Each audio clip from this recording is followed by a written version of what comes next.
Today I'm in this 2007 Chevy Cobalt. We got the fuzzies on the steering wheel in this one, and it's here for brakes. Basically, the rear drums are grinding. You might be able to hear that, but it's getting brakes all the way around. So pads and rotors up front, as well as drums, shoes, new hardware kit in the rear. So I'm all done on the front right side. The front left side is already knocked out. You can see we got new rotors, new pads.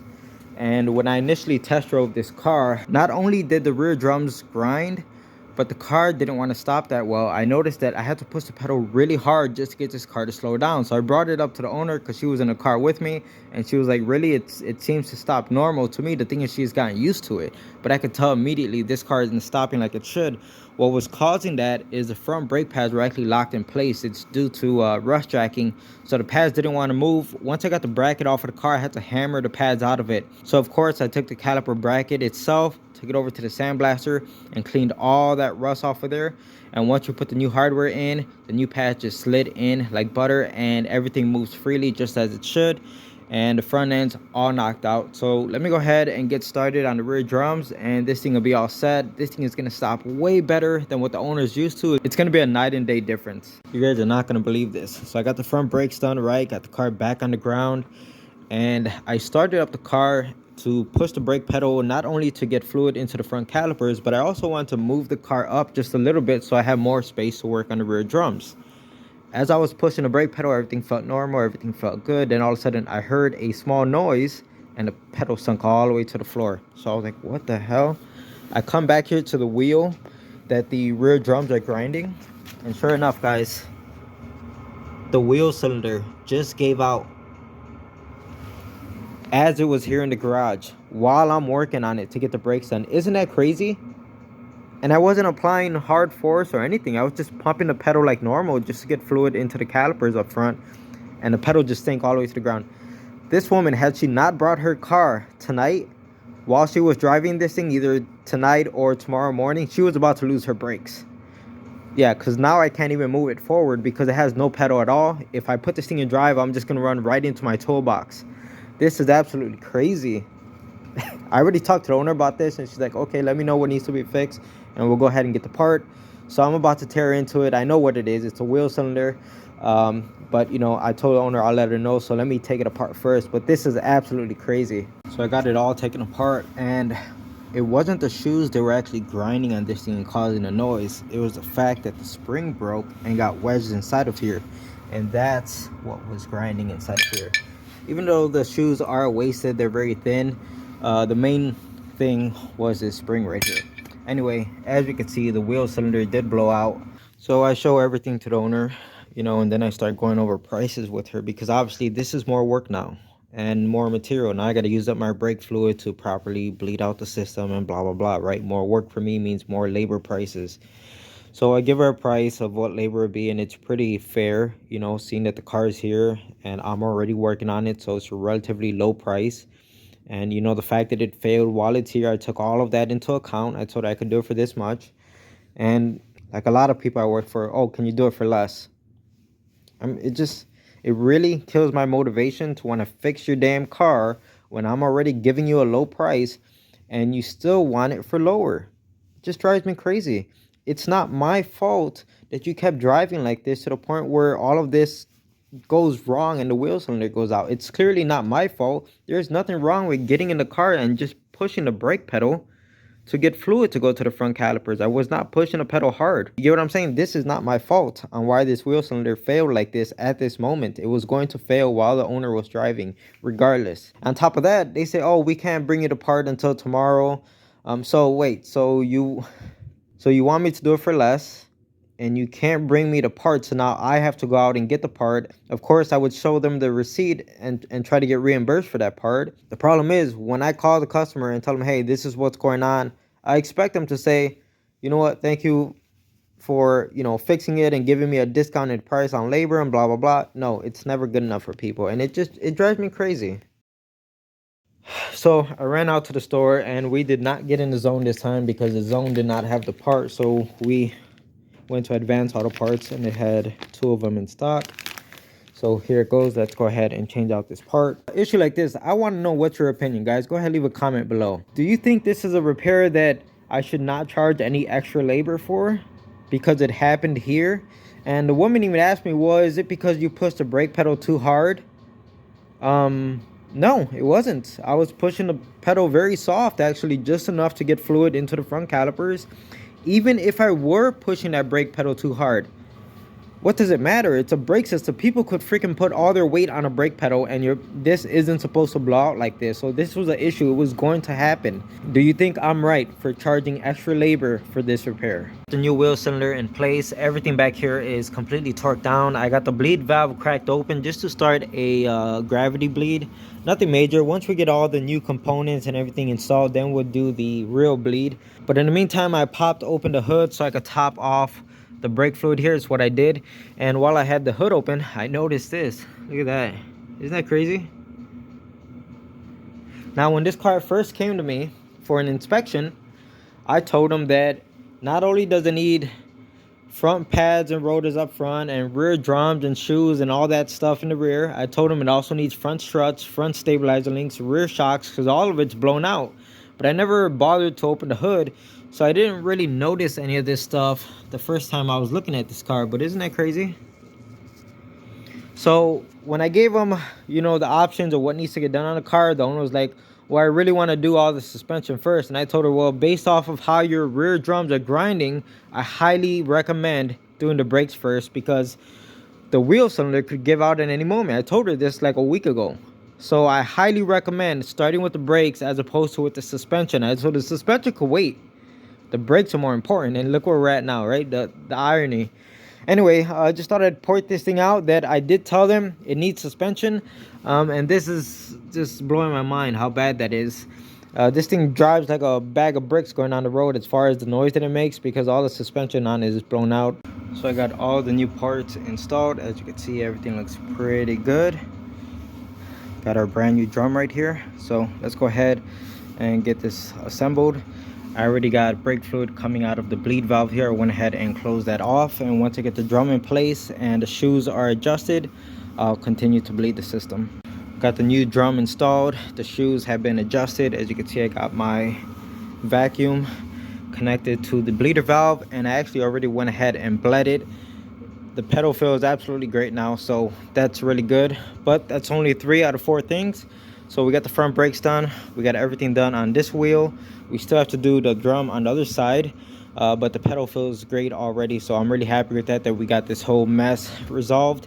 And the other side should be a walk in the park, since we're not going to be dealing with any wheel cylinders or anything like that. It's just a matter of changing the shoes, the drum, and the hardware, and that's it. So the plunger actually fell out of the wheel cylinder, and if we turn this around right there, you can see it's missing a chunk.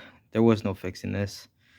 If you tried to reassemble this, you were asking for problems. I'm doing drums on this car. I'm looking for my little spoon. I'll put a picture of it. You guys know what I'm talking about when it comes down to doing drums, how you adjust the little star mechanism.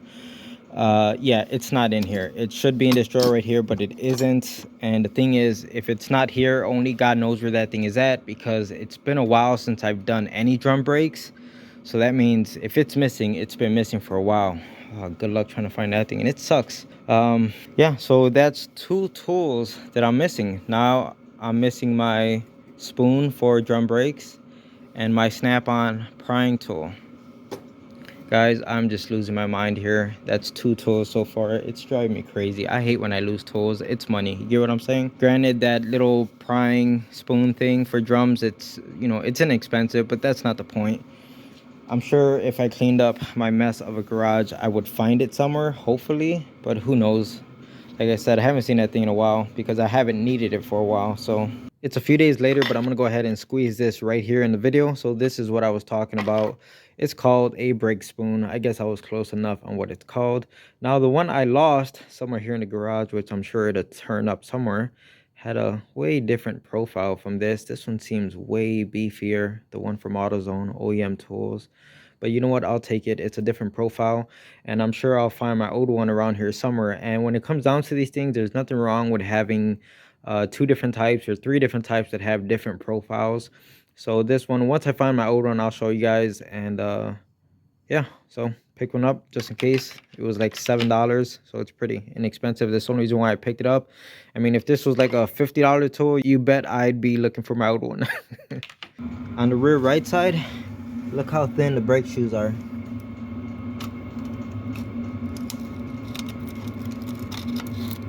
That's the brake shoe right there. It's like paper. Isn't that crazy?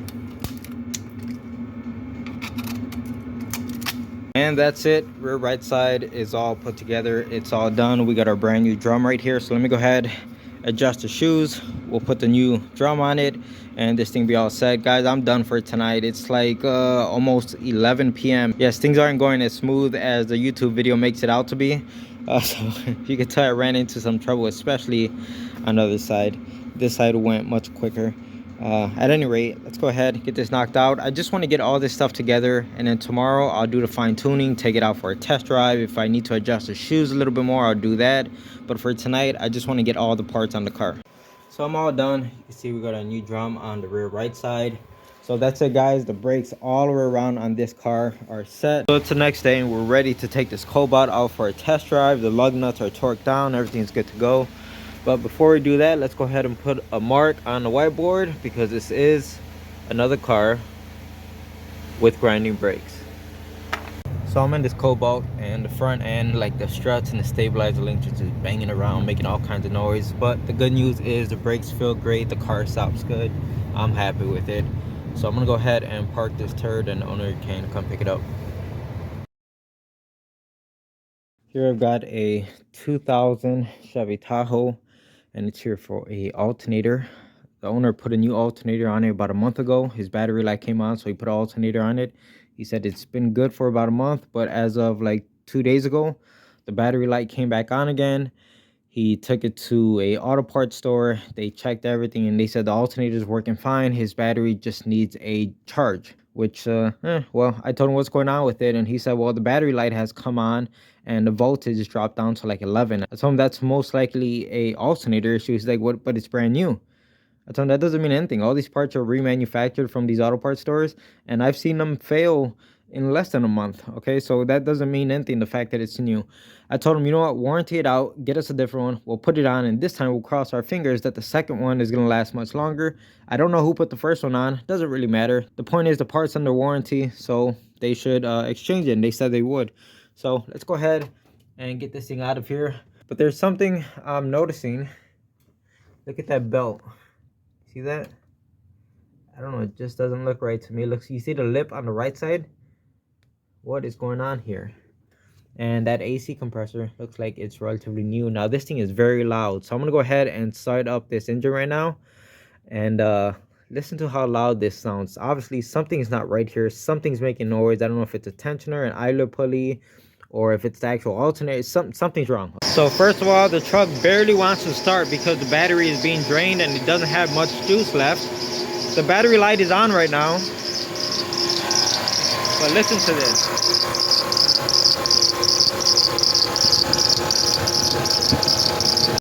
I got my power probe connected so I could show you guys. 11.5 volts. Alternator's not charging. Let me go ahead and turn this thing off. Definitely smells like something is burning.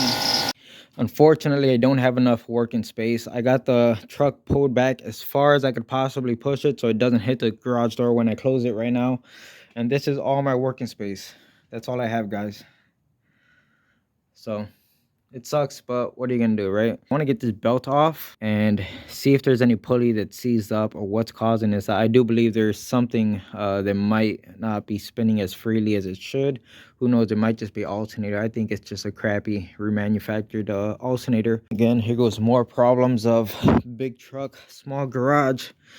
Whenever I got something like this in the garage, especially with a roof rack on it, you got to be sure to grab this for the garage door opener and just kind of get it out of the way, because I've had this happen before where this thing right here gets caught on this, and when you go to hit the button to close the garage door, it actually disengages the lock and this door comes slamming down onto the ground, almost breaking things.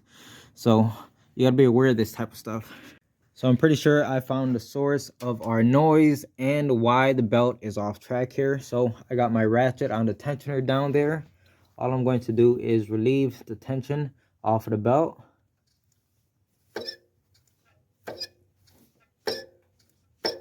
Isn't that crazy? So this one alternator is the source of the battery not charging, obviously, our burning smell, and the reason why the belt is off track like this. Guys, that alternator is about a month old. That's crazy, right? I don't want to say any names, okay? But when he took it back to them, they checked, you know how they put their tester on the battery?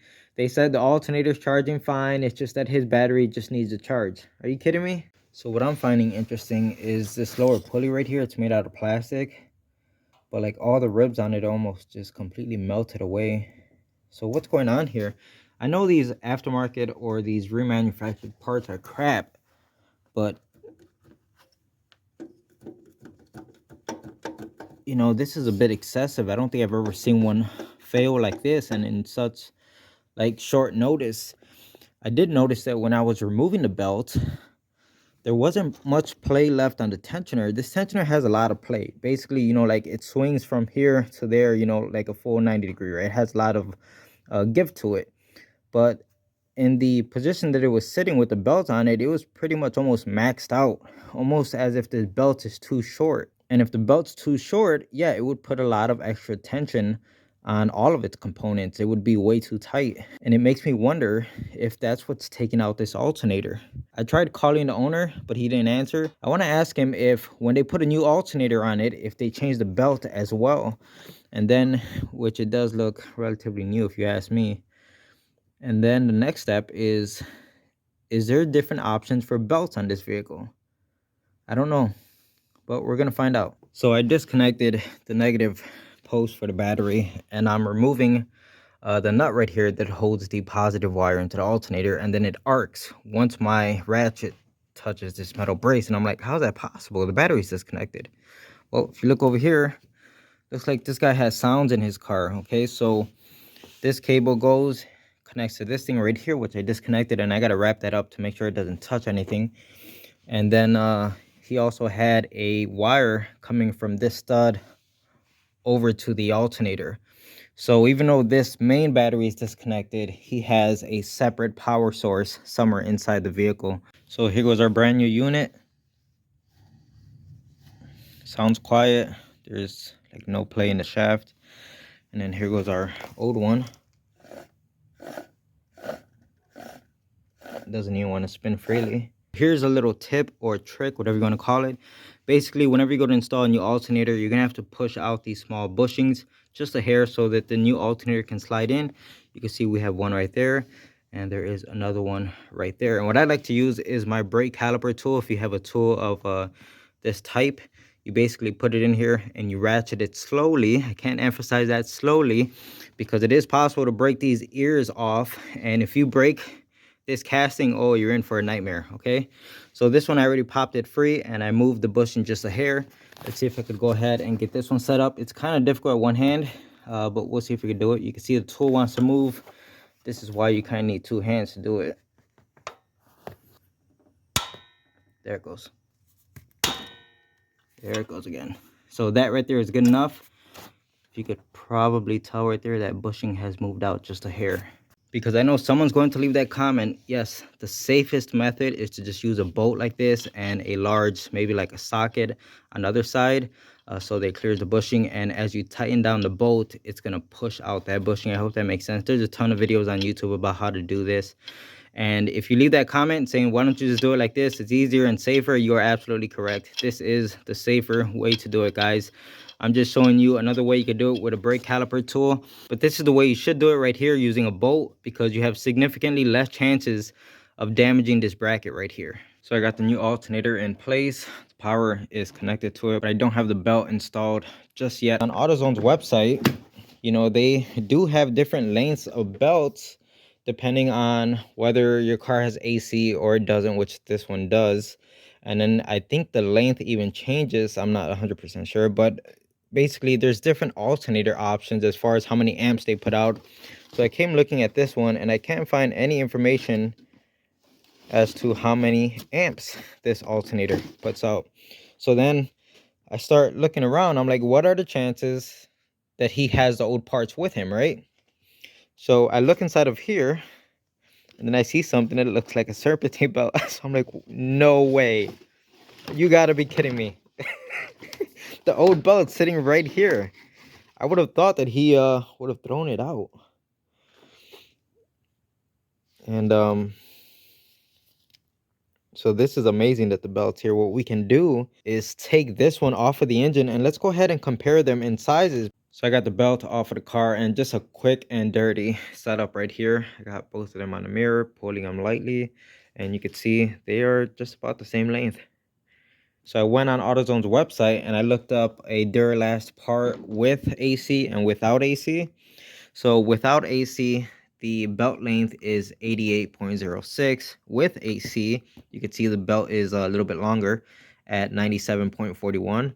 So I don't have a string or anything like that to measure the outer diameter of these belts. But what I could do is kind of fold it over in half and, get the half measurement. So if we have the 97, we should get close to 48. If we have the 88, we should get close to, obviously, 44. So let me go ahead and do that. So on one end, I have my vice grip lightly pinching it. Don't worry, I'm not causing any damage. And you can take out my measuring tape right at the edge. And if we go ahead, flatten out this belt as much as we could get it, pretty much comes up to 48 inches. So that's all the measurements we need. We could see that kind of falls in line with our estimated 48. So that would be with AC. And I don't know what else to do here, guys. It seems like we're beating a dead horse.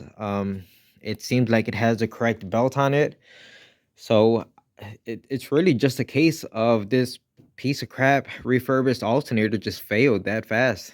So everything is reconnected. Let's go for the first startup. I got my power probe connected to the battery already just so we could check battery voltage. Let's see if this thing even wants to start since the battery is weak.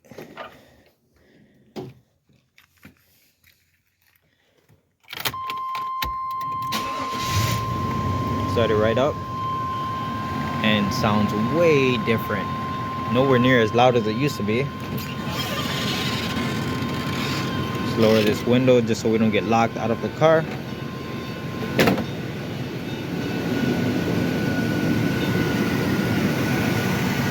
Sounds really good. Massive difference.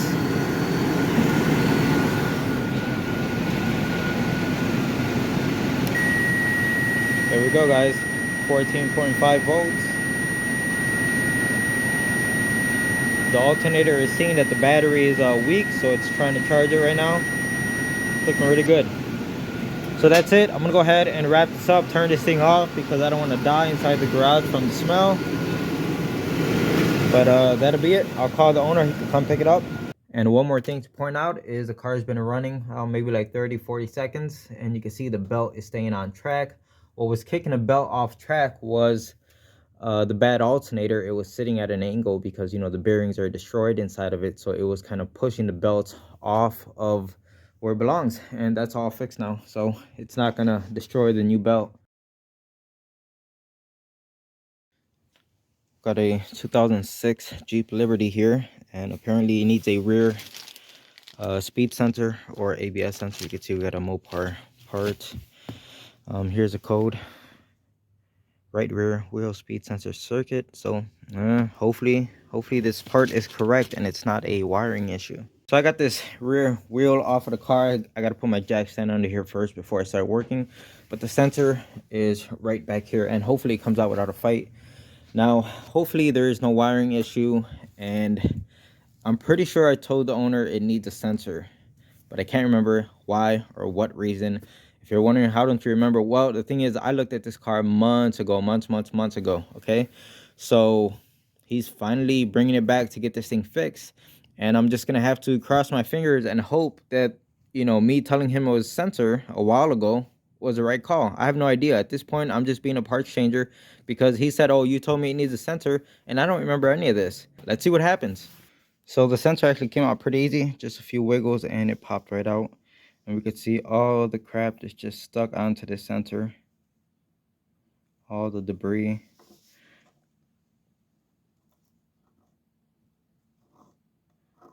I already looked on the harness coming off of the car and it looks pretty good. I don't see any green crusties in there. But let me blow out the hole where this thing goes and then we'll pop in the new sensor. Got the wheel back on it, lug nuts are all torqued down. Let's go ahead and clear the codes and take it out for a test drive. So just driving a few feet, I could already see it's not right. So I'm just gonna start to creep up here.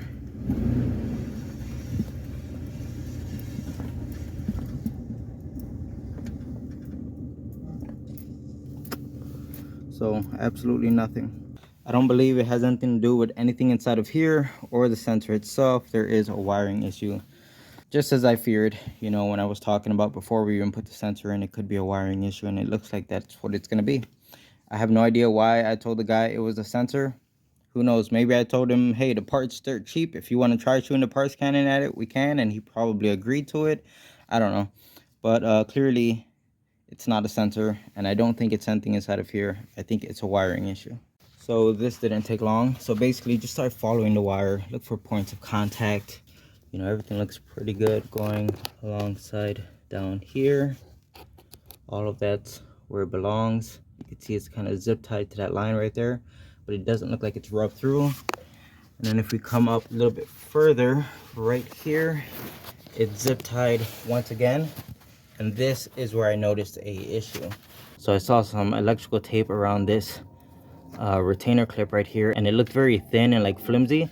So I started to try to remove the electrical tape, and both of the wires just snapped with a very light tug on them. So clearly that's our issue. Right now, the only thing holding these two things together is the electrical tape. The wires have already snapped. So here's our problem. There you go. We'll get this fixed and see if that's our only issue. Yeah, guys, honestly, I wish I had an answer for you on why. I mean, clearly this did not take long, right? Look how fast this was to find this problem, and we're gonna go ahead and get this fixed. Why didn't I tell him this before? I can't possibly give you guys an answer. Me trying to think of something I would tell a customer, I'm pretty sure I would have gave him the option like, hey, I could diagnose the vehicle and try to figure out what's wrong with it.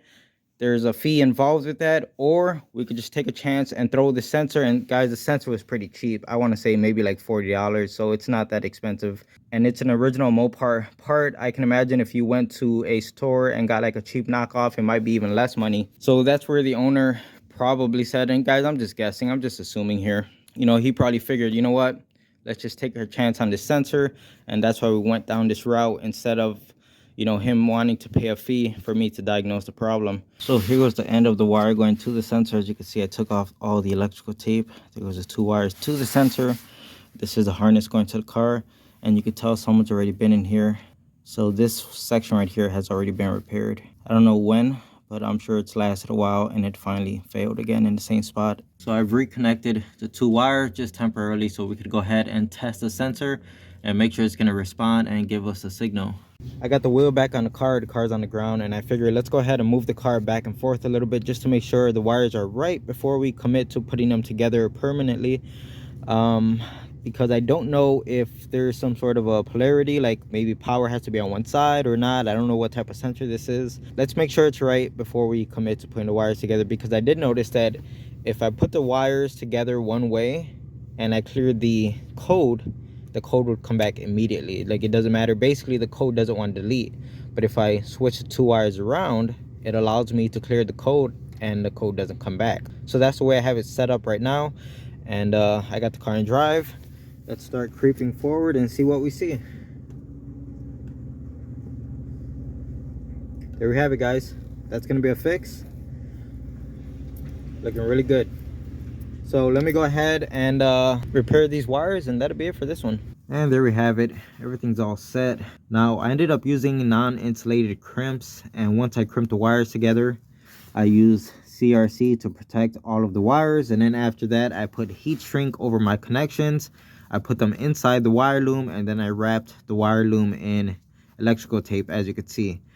Now, I think the previous repair failed due to fatigue from it flexing right at the repair. I don't think it had anything to do with corrosion, because I didn't really see any green crusties anywhere. The way the previous person had this set up after he repaired it was he was using this factory tie down, which clamps onto the line behind it, and then this like zip tie like thing goes through the wire harness.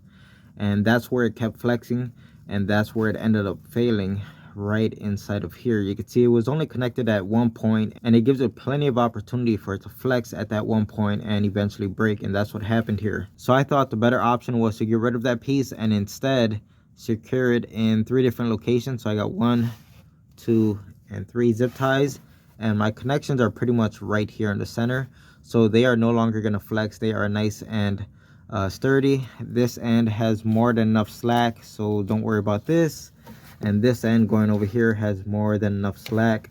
I think this is a better option right here than trying to reuse the factory bracket, which we already saw is just going to cause this to fail again in the future. So hopefully this repair lasts a long time, but let's take it out for a test drive. Okay, so we're out for a test drive, and as you can see, all of the sensors are responding and everything looks good. Let's go over to graph and look at all that.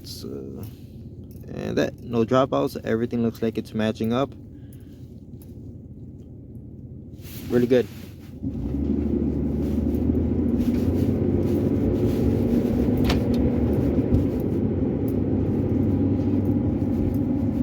And again, no ABS light on, no traction light on, everything's all set. I cleared the codes already, obviously. This thing's all set. I'm gonna go ahead and park it, and that's it for this one.